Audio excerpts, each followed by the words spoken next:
Well, hello everybody. How's all you guys doing?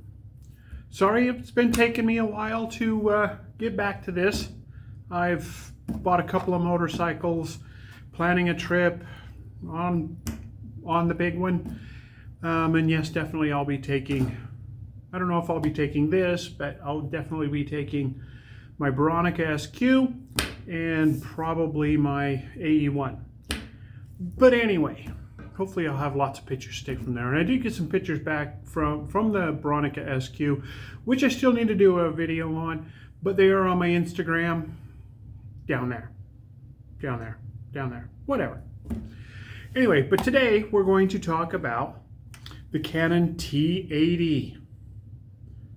I have the T50 and the T70. Love the T70. The T50 I haven't run any film through. With the T70 I've run lots of film through it. And so then I found this for a reasonable price, and so I picked it up. Now the T80 was kind of, it was built back in April of '85 to June of '86, and right, it didn't last very long because they were already had pretty much everything ready for the EOS system, the Canon EOS, like Rebel and things like that. The which is EOS is electronic, yeah, whatever. It is fully automatic autofocus. This was like the last stab at the FD kind of lens mount, but with autofocus, which is this. And I've kind of got a cold, so I'm not all, anyway, which is this part here is the autofocus mechanism. I kind of like the way the lens cap kind of screws onto this. And you can tell the autofocus lenses, the old FD autofocus lenses, because of the red ring. See this one, let's take off our little lid. Doesn't have a red ring. But so this is an autofocus camera, and here we'll run it. And you can go between one shot, servo, and manual, which the one shot you focus, you push the button halfway down, it locks the focus no matter what you do, unless you take your finger off the button and push it down again. The servo will continue to focus between, let's see if we can get this again.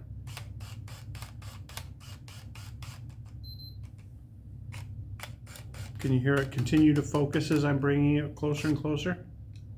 Yeah. So, and then the manual you have to manually focus it, which, unlike these old lenses where here's your focus ring, this one, the focus ring are these little cutouts here that you can focus with, which is kind of a pain, but oh well. Like I said, these didn't last very long. They seem to be a good camera. This one seems to be a good camera. Like I said, it was the last ditch effort of the FD lens mount, but they put 6 pins on it to work the autofocus. Then your 6 pins in there. But if you didn't want to run, if you wanted to run, say, a 135 lens, because this one is 70 to 35. If you wanted to run like a 135 Canon lens, you can do that.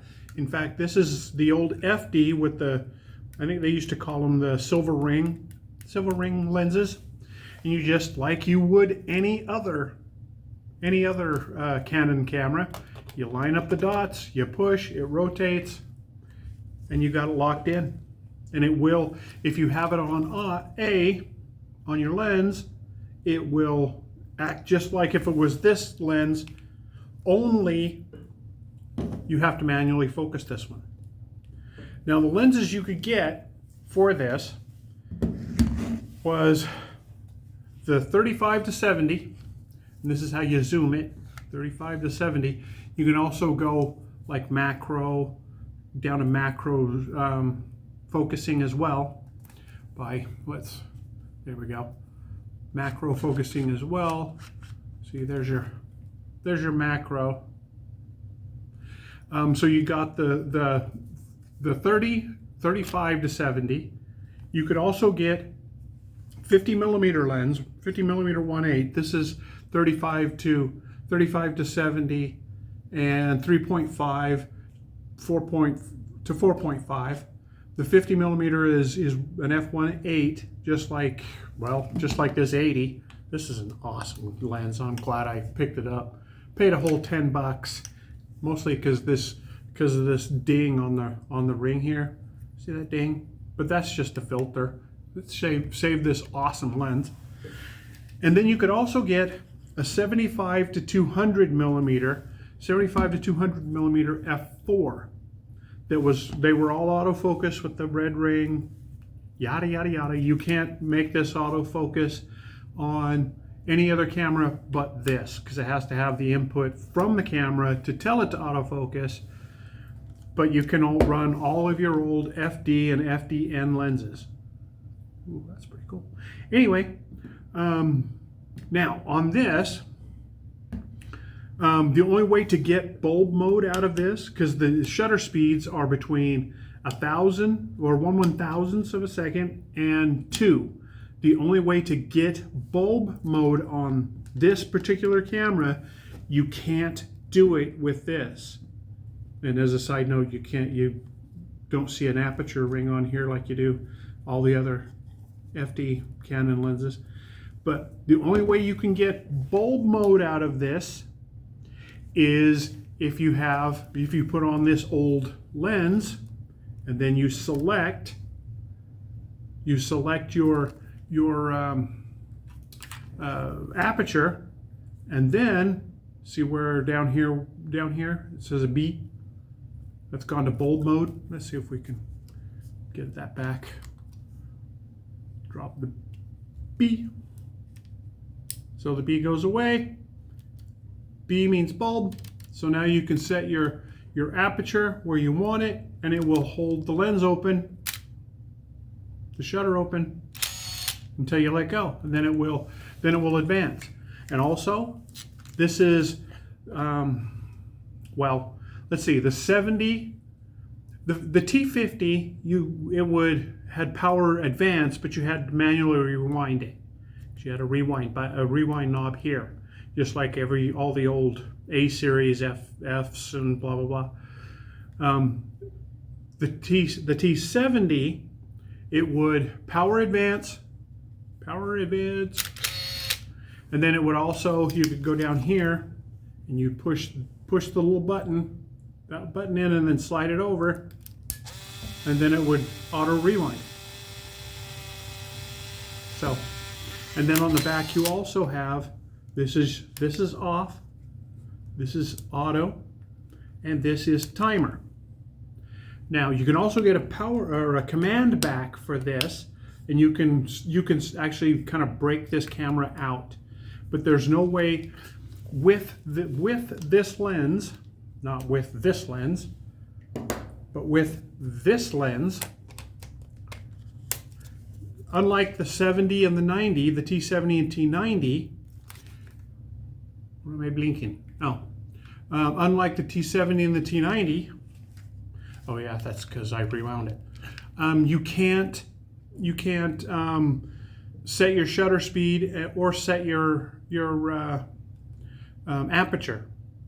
All you get are these here, and you have. Let's shut this off and turn it back on. And the cool thing about, oh, that's because I'm on. And with this, and we'll actually load some film in here in a minute.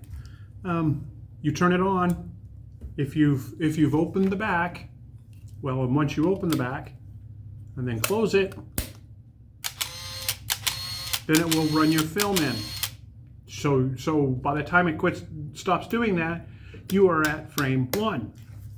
So And so you have your program, and if you hold this mode button down, hold the mode button down and then slide this side to side, you can get like a group of people, fast motion, a single person, so your aperture would be rather wide, so your depth of field would be short. Your I can't remember what that is off the top of my head, sorry. And then you're back to your program, and the program will do whatever it thinks it needs to. So what you also have is your exposure compensation button. Let's see if we can get some light here. Exposure compensation button. So when you push that down, that will reduce the shutter speed by 1.5 steps. So you got that going for you. Woohoo! And let's go back in. Let's shut this off. What else do we need to talk about before we do that? This has no coding feature, so you actually have to go in and push your ISO button. You'll see this come up, and it'll say, ask what ISO, and you can slide this back and forth until you get your ISO where you want it. 125. I think this goes down to, what does this go down to? 12, I think, or 25? Nope, 16. And it'll go up to 32. I think 32. Well, we're going to find out here in a second. Also, so you have to, nope, 1600. It has, so you have to set your ISO manually. Let's pull this back down to 100, because that's what we're going to load this bad boy up with. There we go. You also have, I don't know if we can see in the hole, the P, if the P, you can see it trying to figure out what it wants to do. If the P shines brightly and doesn't move, then it will. Then that means everything is good. Take your picture. If it has, sorry, it has a couple of different speeds. If it flashes real fast, then you have to, what was it? If it flashes real fast, it's too dark or too light to be covered by the shutter and apertures. If this means that your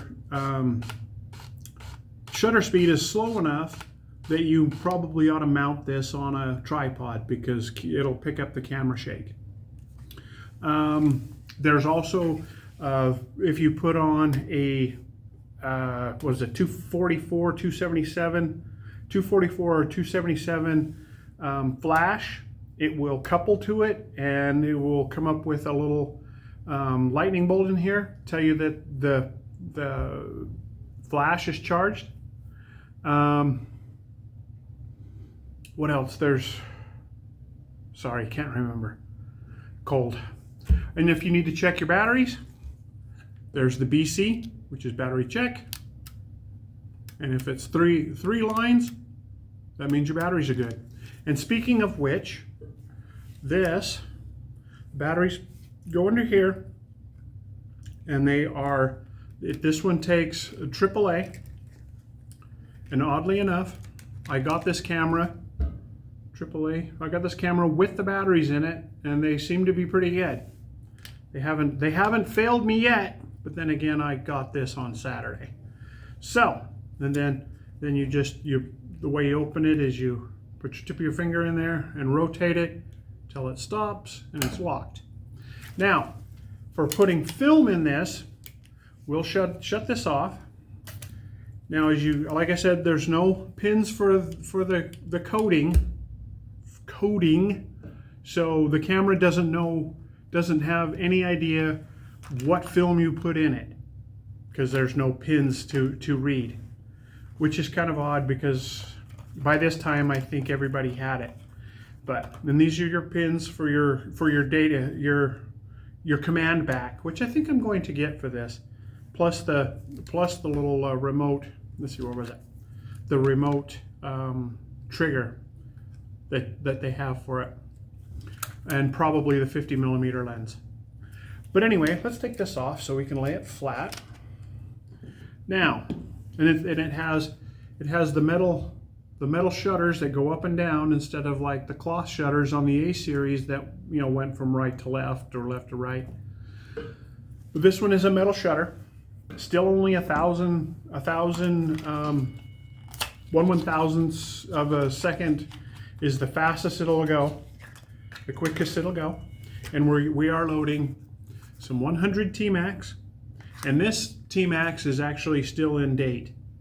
If you've gone through my history, you can see that I did an unboxing of, was it 17 rolls of expired T-Max.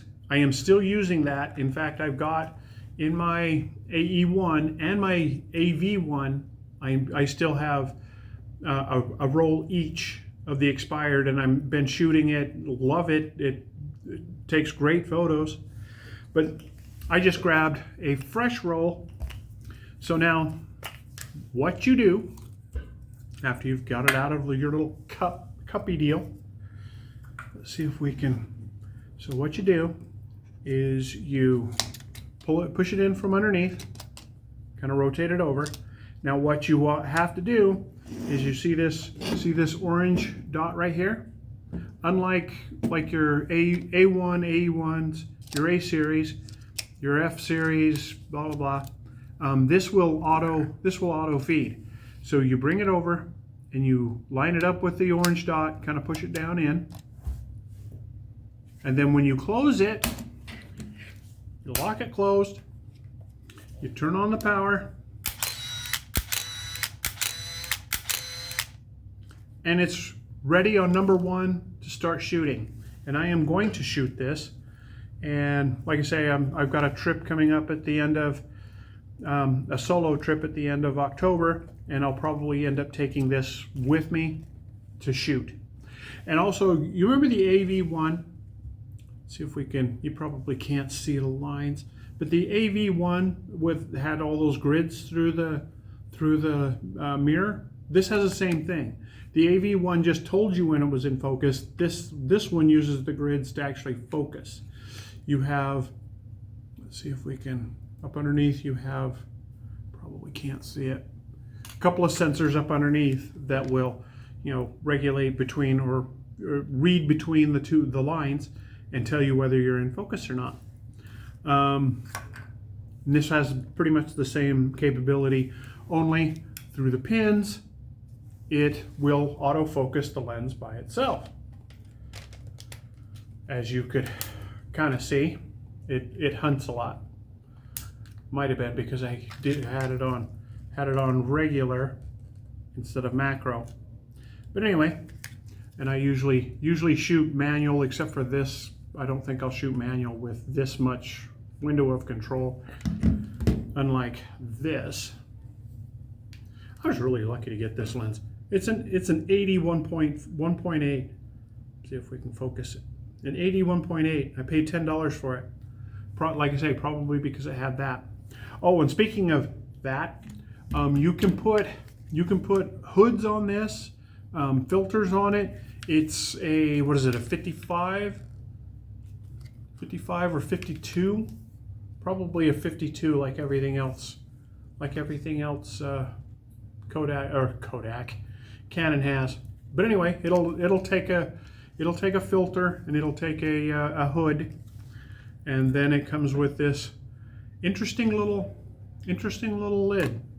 You put it on here and you snap it over. Now, what other information do we want to talk about? I think I've got it. Like I say, you have no real control over your shutter or aperture except for what you do with where you put the icon, which would be kind of like the icons on your digitals or the EOS. Let's make sure I've got everything. Bulb mode, power wind, rewind, command back option, auto load, built a lot like the other T's. It's about the same color and about the same material. I'd love to get I've got a 50 and a 70 and now an 80. I'd love to get a 90. Don't know if I care about the 60. But anyway, so yeah, I still need to do my my A series, and then and my Veronica SQ. But until then, this video's gone way too long. We'll talk to you later. Hopefully not as long this time. Bye.